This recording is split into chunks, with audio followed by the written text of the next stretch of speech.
Welcome. It's a foggy day today, and today I'm unusually going to go out and photograph, wait for it, a tree. I'll explain when we get down there. I'm going to compare my D780 with my D700. Very brief explanation. I got the D780, where are we now, about 10 days ago, to replace my Sony A7 III, which I'd had for 2 years and used for my weddings and families and all the other sort of stuff I do. Mainly I get paid to photograph people in all these sort of situations. I don't really do sort of landscape photography and street, apart from a few now and then just for fun. And because we're towards the end of lockdown version 2 here in the UK, I can't go out and photograph people, and I've got a wedding next week when lockdown finishes. But in the meantime, we'll nip down the road and photograph this tree. Now it sounds really boring, but I'm hoping it'll look okay. And as I say, be a chance to compare brand new technology, the D780, with 12-year-old technology, the D700, which is a bit of a legend of a camera. And a recent video I did where I explained why I changed from the Sony back to Nikon. I got a comment that mentioned the word dinosaur for going from a mirrorless back to a DLSR. Well, I don't mind what people call me. But the fact is that the technology of the Sony A7 III didn't help me get better photos. And it'll be interesting to see just how the technology from a 12-year-old camera performs up against a pretty well brand new camera. So hopefully the fog is still down where this tree is, so we'll take a ride down there.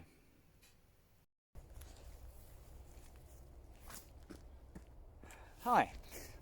So here we are down at the tree, which I think you can see in the background.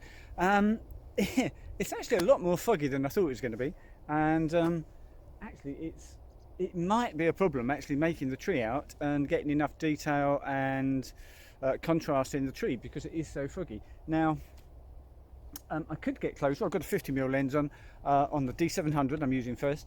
I could get closer with a 35, which might make it stand out a bit more, but I just like the framing and composition that I get from here with a 50mm lens. If I use 35, it's going to give me a bit of distortion, and well, we'll see how it goes. The idea is to compare the two cameras anyway. I'm not too fussed about producing a fine art print of a tree.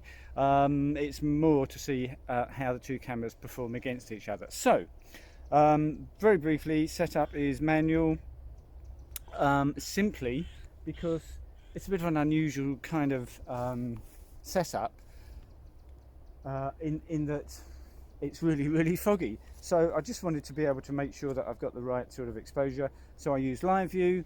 I played around with it, and what am I on, 1600ths of a second at 1.4. Actually, why am I on 1.4? I'm not sure actually. I don't need 1.4. Let me go to 5.6 and go back down.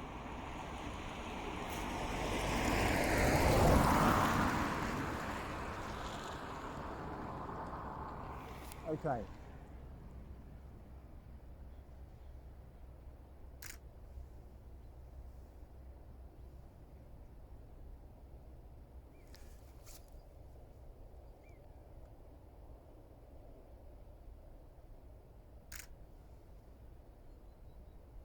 Let me do one more.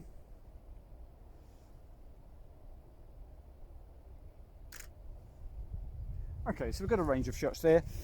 And by the way, focusing, even though it's so foggy you can barely see the tree, no problem at all, absolutely spot on with the D700. I will nip back to the car, which is 20 yards up the road there, grab the D780, put this lens on it, and we'll do some shots with that.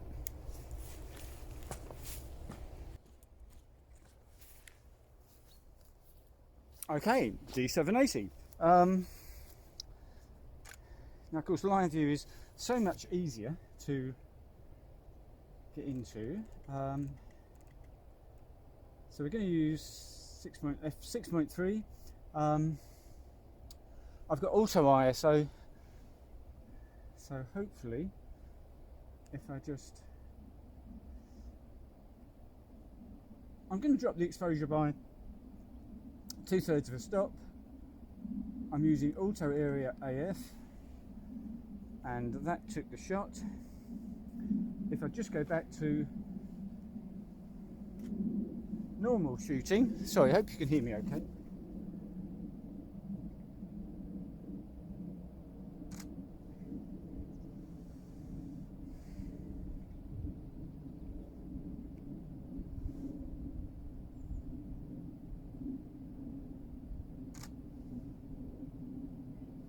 Again, a range of shots, different exposures.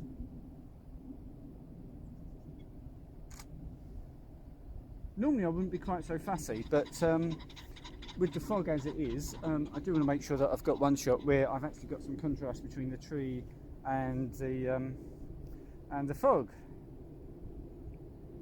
And I think we're done. Let's go back, put them into Lightroom and have a look.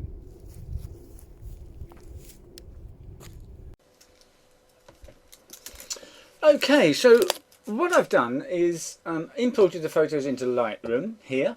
There were 4 photos from the D700 and 4 from the D780. I selected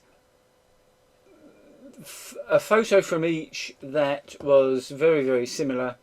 And what I've now done is I've edited the D780 photo. I have to say, there was so much fog, it was really difficult to get any sort of detail and to even get this tree to sort of appear out of the fog. So I'm certainly not claiming this is going to be a prize-winning photo by any means. But the intention is to compare the D780 with the D700. Modern, bang up-to-date technology with 12-year-old technology. And what I did was I edited the D780, excuse me, edited this to get it to look reasonable. I cropped it to 16:9, lifted the highlight, well, as you can see, lifted the highlights, dropped the shadows, the blacks, giving it a lot more texture and clarity and lots of dehaze, and I've played around with the colours of it as well. So that's it. What I then did was synced it with the D700 photo. And let's have a look at the two side by side. So, as I say, exactly the same settings. So this one I played around with, I synced all the settings, everything from this photo to the D700 photo. Now, I don't know about you, but this blue, I haven't created that. That's just as it's appeared when I synced it. I don't know. I mean, it's up to you. I mean, beauty is in the eye of the beholder. Art, some people would love something, other people would hate it. But for me, this D700 photo is probably got more character and more, I don't know, just something more about it than the D780 photo. I mean, just looking here, we've got some trees in the background here that are barely visible, and they're a little bit more visible in the D700 photo. I don't know, this just seems to have more contrast. It's weird. You would expect the D780 to instantly be much better, which was what I was saying in my previous video about swapping from Sony back to Nikon.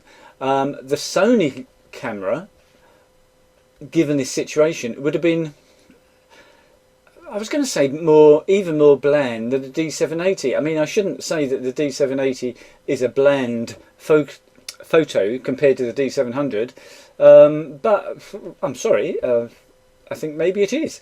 So for this sort of photo,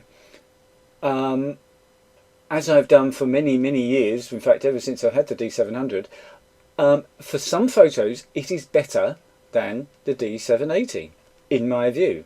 It's not as sharp. Let's have a look. Let's zoom into both of these.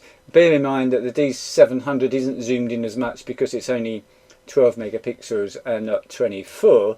So if you're looking for sharpness, the D780 wins hands down, as you kind of would expect. Now the lens was exactly the same. I was a stop different, sorry, half a stop difference on or so in the aperture. It really shouldn't make any difference to the sharpness. So if you're after sharpness, D780. And if you're after something even sharper than a D780, then you would have then I would have stuck with the Sony. But that isn't the whole story. My whole thing about photography is it's the whole image. It's not what happens when you hit the zoom in button. It's what the image looks like when you view it as a normal viewer.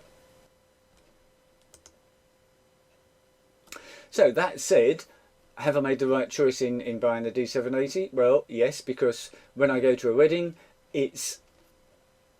I need a camera that works instantly, is super quick, very easy. It's kind of intuitive. The D700 is showing its age in that respect now. The focus isn't as fast, it's not as accurate. The sharpness, I'm not going on about sharpness, I'm not a huge fan. I noticed when I went from the D800 to the D750 about 4 years ago now, that the D750, it just felt and seemed more responsive. It was easier to get a good photo. It was a bit of a sprinter compared to the D800, which was more of a heavyweight weightlifter, if you get my meaning. And the D780 is in that category. It's a sprinter, it's fast, it's a basketball player. The D700 is still a pretty slow weightlifter. So for weddings, it's still going to be my main camera, obviously, but it's nice to have a backup camera, a second camera, that gives photos like this. So that's my take on the D700 compared to the D780. I hope that's been useful.